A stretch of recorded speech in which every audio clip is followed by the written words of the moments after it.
Okay, Lydia. Yes, I have a question, which is the one I was going to ask before. During the measurement and evaluation portion of our proposal writing, if somebody notices something in the middle of us doing it that could modify the proposal, do we stop then and go modify the proposal? Or do we just say, we're done, we've already agreed? Like, do you come up with a proposal and say, okay, that's the proposal, and then move on? It's not quite like you're saying, Lydia.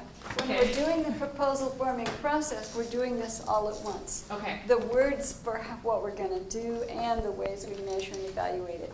We don't do it like this. First we have the proposal and then we fill the stuff in. Okay. This is just for purposes of the exercise. I see. So I wish I had said that. Thank you. She said we can modify the Yes. proposal as we're doing, yeah. Yeah, oh, you're modifying as you're creating it. Well, not exactly. You're modifying it when you're considering it and deciding it, but we'll get to that, okay? Lauren? I just wanted to add a comment because it felt helpful in one of my groups that when we started doing this at EVO, I just wanted to reinforce what you said, that you don't have to be great at these lists for measurements because you'll find you're not going to get them great at first, but the more times you work through them, you start to get a better sense of what information you actually need. But like we were a little bit overachievers trying to predict everything that we could or would want to measure possibly, and over time it just got easier to say what we actually wanted to measure and just keep it very simple. Great, thank you. I think that's helpful. Let's see, I think I saw Kathy. Okay, so I think I'm a little bit confused still about what is the purview of this exercise. Are we saying, like, for example, in the last one with the furniture, it says that we're measuring and evaluating the furniture. We're measuring and evaluating that it meets the community standards, right? So what if the community standards, like all of a sudden we're having an issue around concern about pet hair or bed bugs around secondhand furniture. That's not anywhere in the community standards. Like, is that what I'm saying? Like, make sure that there's no pet hair and bed bugs in the couch before you bring it back. Like, is that a measure? Like, Well, let's say that the community standards, which we are following as the community building circle, do not mention bed bugs or pet hairs. But we think of it when we're creating this proposal, just like you thought of it, or your circle thought of it. Then we would probably want to protect the community from those things. So we would probably need to figure out a way to either not use used furniture or only use used wooden furniture with no upholstery. And if we weren't sure what the community did or didn't want us to do, because we would be following two values, the values of saving money from new furniture and the values of protecting the community from potential dangerous or yucky things. So we might want to do a poll of the community, a survey, to ask them if they have opinions about this, and would they please give their input to us, because we don't believe it's within our purview, like you said, of our circle, to make this decision. But because we've come up with it, we now know it's something to add. Why? We know it's something to add and think about because of the feedback of us thinking about it. So thinking about it caused us to think about a thing we hadn't thought of before. That happens all the time, doesn't it? And so then we might want to get community input. So we ask. And we give ourselves enough time to get responses. And we do something like a survey on email, plus a voicemail to remind everybody there's a survey. Plus every time we see somebody, we let them know, plus we announce it in some potluck dinner we have or a community meal. Hello everybody, ding, ding, ding, on my spoon and my glass of water. And I get everybody's attention and say, just want you to know we really want your input on something. It's in your email inbox. Please give us your response by this date. Okay, so then you get the response, and then you can know what most people would like you to think about, the higher value of saving money, the higher value of, and maybe what the community will say is, okay for used furniture on wooden stuff or metal stuff, but not with upholstery. Maybe that's what they'll say, in which case you've got some information. Okay, so can the purview go bigger than what your circle is? Yes, if you get the data. No, if you don't. Does that make sense? Yes, if you get consent. No, if you don't get consent. Okay, let's go to you first, because we've already heard you, and we'll go straight to Lydia. Alex. So a question about the process. I thought in the measurement and evaluation, we measure and evaluate the implementation of the proposal. So this got me confused, because in the couch example, the proposal is we will replace the worn couch and 2 chairs, right? And then I thought that the things I'm going to talk about and think about here is that, okay, so once they have been replaced, once the proposal has been implemented, how do we evaluate the implementation, right? Or let's say with the newsletter example, right now when I'm reading it, I'm actually confused about it too. The proposal is that we will publish this quarterly online newsletter, and this is how we do it. And then it says measurement and evaluation of the newsletter, where I thought, and we even made the example like that, we're measuring and evaluating the implementation of the whole newsletter, which is more than the newsletter itself. It's also like time, when was it sent, the content, and the whole process, not just the product. Thank you very, very much. I can see that I haven't been clear enough in how I described this or how I wrote those quick exercises. You're evaluating both. Because first of all, your circle has aims. They're very clear what you're doing. Let's say it's the promotion circle. It's very, very clear that what you're doing is helping people out in the world who need to know about your community. Journalists, academic researchers, people who might want to take a tour, your suspicious neighbors who think you have 2 heads and worship some weird thing. You need to help them feel safe about you. And people who might want to join you, people who might want to be work exchangers. So what you have is you have clear mandate, as it were, for what you're doing and why you're doing it. So you want to measure the newsletter in terms of its effectiveness for that. You might also want to measure and evaluate how well did we do this when we update the newsletter in, say, 2 years again. What will we have learned to help us do it better? So thank you very much for saying that, and I am sorry that it wasn't clear enough. Also, let me ask you something. Can you measure it and evaluate it for just one thing if you want to? You could measure it for how well did you implement it and only that. You could measure and evaluate it for how well is it working relative to our overall aims. Or you could measure and evaluate it with both. And who decides this? We do. So I really appreciate your clear thinking, and it illuminates the issue that I wasn't thinking clearly enough. And this is actually fine. You know why it's fine? This is just feedback, and I appreciate the feedback.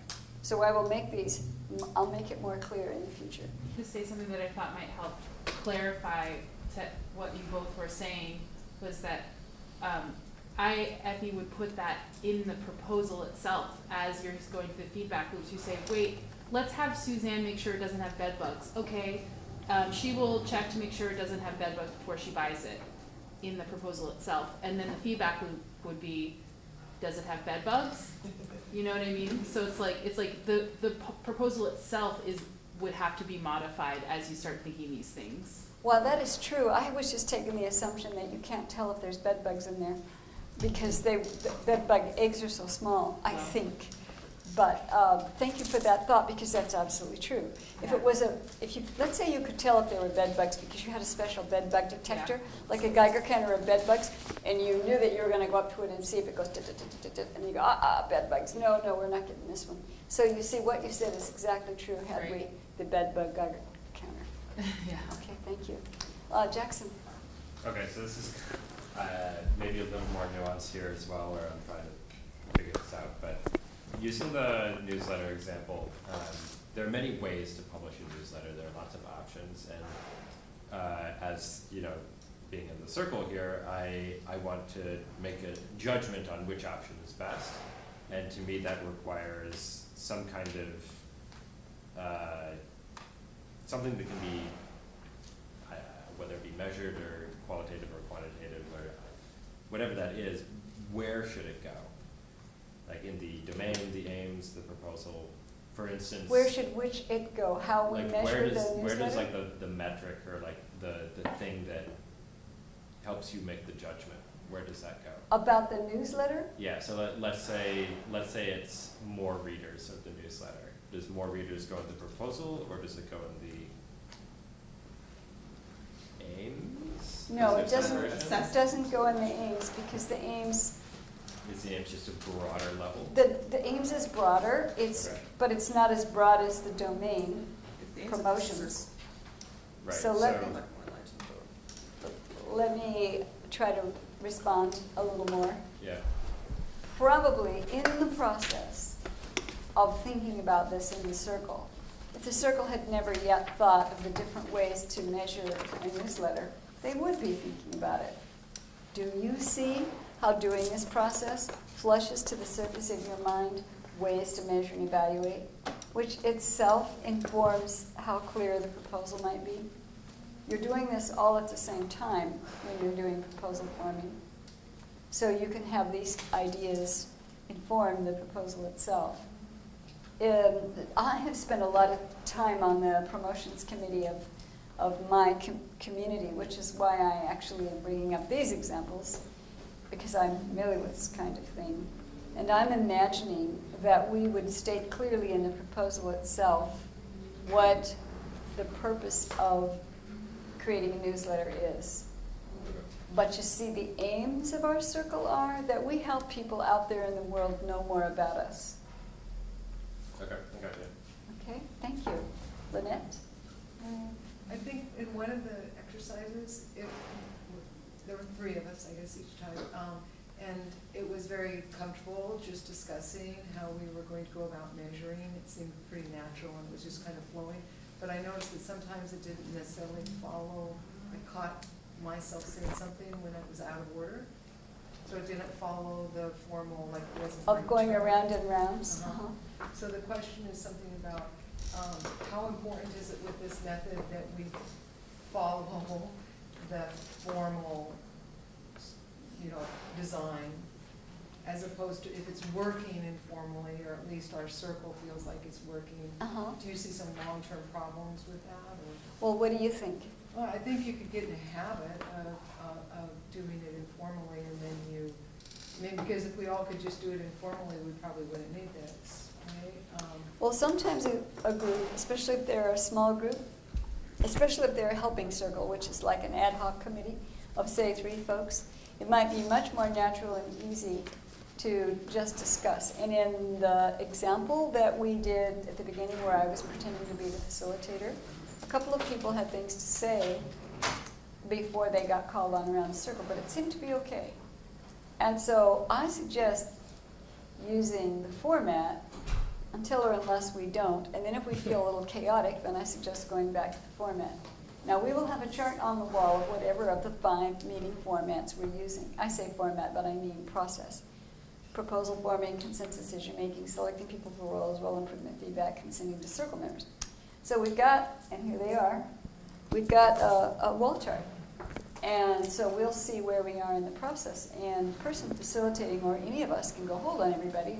We're getting off the track here by too much discussion. Let's go back to the step here. Well, it's easy to remember where we were because we've got the thing on the wall. But my guess is that in the smaller the group and the more we're trying to flesh out what we mean by what we mean, the more reasonable it is to just informally talk. But when we're doing consent decision making, which is very structured, then when we want to have a discussion, someone proposes a discussion for a certain period of time, we get consent from everyone in the circle if we're going to do it, and then we do if we do, and we don't if we don't. Okay? Uh-huh.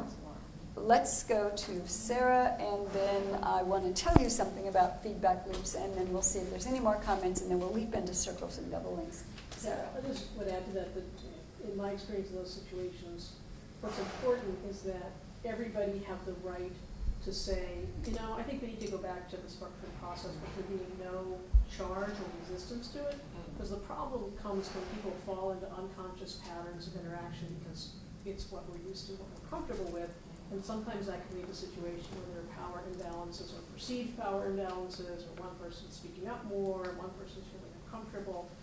So the key is that if you have conscious agreement that, we're a group of 3, so let's not feel we have to stick so much to the process, but if any one member of the group wants to go back to the formal process, just raise your hand and we'll do it. And everybody have an agreement about that, so that it doesn't become a charged issue, or somebody, anybody who wants to go back to the formal process can do it with no question. Does that make sense? It does, Yeah, it's and, smart.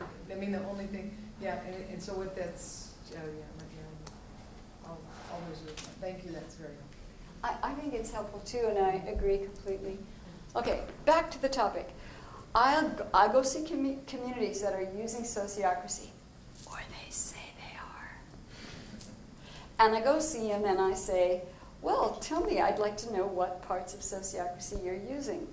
Oh, we're using sociocracy. Okay, great. Do you build feedback loops into your proposals? And this is what they do. They look up in the corner of the room. See, there's a corner. Oh, yeah. I remember something about that.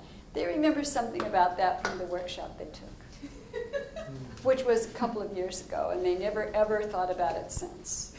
And the word feedback loops vaguely reminds them of this thing they learned in the workshop. And when I saw that that was happening, I decided to teach it first and make exercises. And I have been slowly inducing my colleagues who are sociocracy trainers to do the same. Because this is crucial. It is crucial in consent decision making. Crucial, crucial, crucial. It's not just that it makes the meeting more relaxed, it means that you can resolve objections, as you will see later today.